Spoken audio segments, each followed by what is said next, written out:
روایات اور عوامی عقیدے کے مطابق بہت سے لوگ مانتے ہیں کہ حمل کے دنوں میں سورہ مریم کی تلاوت ماں اور بچے کے لیے حفاظت کا سبب بنتی ہے۔ سورہ مزمل کو حضور نبی کریم کی زیارت کی امید کے ساتھ پڑھا جاتا ہے اور سورہ فاتحہ اللہ کے غضب سے بچانے والی سورت سمجھی جاتی ہے۔ یہ تصور بھی پایا جاتا ہے کہ جس گھر میں سورہ بقرہ کی تلاوت ہوتی ہے وہاں جادو، آسیب اور شیطانی اثرات داخل نہیں ہوتے۔ سورہ ملک کو قبروں کے عذاب سے بچانے کا ذریعہ مانا جاتا ہے، جبکہ سورہ کوثر کو دشمنوں کی شرارتوں سے حفاظت کے لیے پڑھا جاتا ہے۔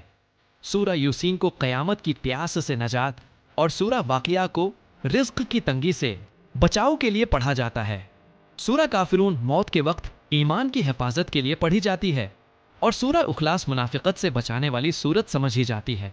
بہت سے لوگوں کا عقیدہ ہے کہ صدقہ مشکلات، پریشانیوں اور بعض سختیوں سے بھی بچا لیتا ہے۔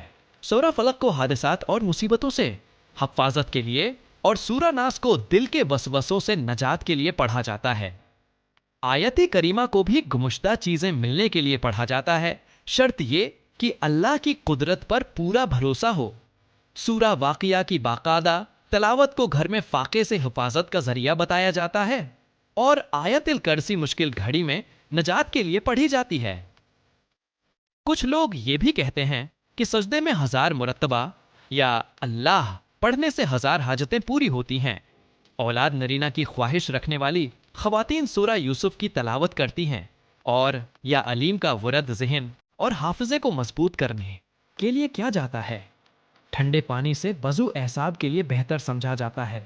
سورہ حدید کی تلاوت کو کینسر کے خوف کو دور کرنے کے لیے پڑھا جاتا ہے اور روز 7 مرتبہ تلاوت کا عمل کیا جاتا ہے۔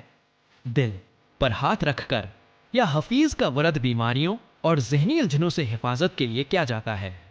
صبح کے وقت سورہ حشر کی آخری آیات پڑھنے کو شیطان اور ظالموں سے امان کا ذریعہ مانا جاتا ہے۔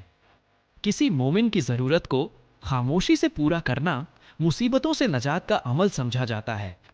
قرآن پاک کی روزانہ تلاوت کو گھروں میں رحمتوں اور برکتوں کے نزول کا سبب بتایا جاتا ہے۔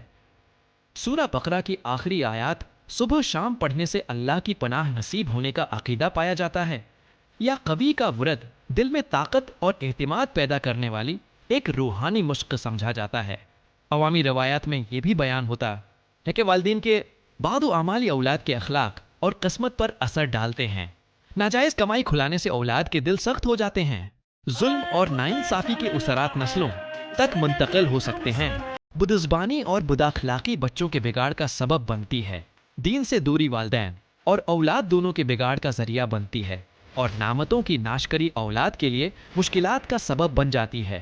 اسی طرح کچھ باتیں ایسی سمجھی جاتی ہیں جن پر اللہ ناراض ہوتا ہے، جیسے بیٹی کو برا بھلا کہنا، نماز کے بعد دعا نہ کرنا، دل میں بغض پالنا، کھانے کے وقت غیر ضروری گفتگو کرنا، مہمان کو دیکھ کر ناگواری ظاہر کرنا، کھڑے ہو کر پانی پینا، والدین کی عقل کا مذاق بنانا یا وضو کی حالت میں غلط اور بے ادبی کے کلمات کہنا۔ روایات میں یہ بھی کہا جاتا ہے کہ کچھ باتیں ظاہر نہیں کرنی چاہیے، جیسے کسی کا عیب، دل کا راز، ایمانت کا معاملہ، اپنی طاقت، سفر کا منصوبہ، تجارت کے راز، بیوی کا بھید، اپنی ضرورت، دوستوں کے راز اور اللہ کی راہ میں دیے گئے صدقات۔ بچوں پر یا حافظ یا حفیظ یا رقیب یا وکیل 40 بار پڑھ کر دم کرنے کو ہر طرح کے شر سے حفاظت کا ذریعہ سمجھا جاتا ہے۔ گم شدہ چیز کو تلاش کرنے کے لیے آیت الکرسی کا یقین کے ساتھ پڑھنا مفید سمجھا جاتا ہے۔ حمل کے دوران سورہ یوسف پڑھنے کو بچے کی خوبصورتی کے لیے پڑھا جاتا ہے اور سورہ کوثر کو بیٹے کی خواہش رکھنے والی خواتین شروع کے دنوں میں پیٹ پر ہاتھ رکھ کر پڑھتی ہیں۔ مال کی کمی پر صبر کرنے کو اللہ کی مدد کا ذریعہ بتایا جاتا ہے۔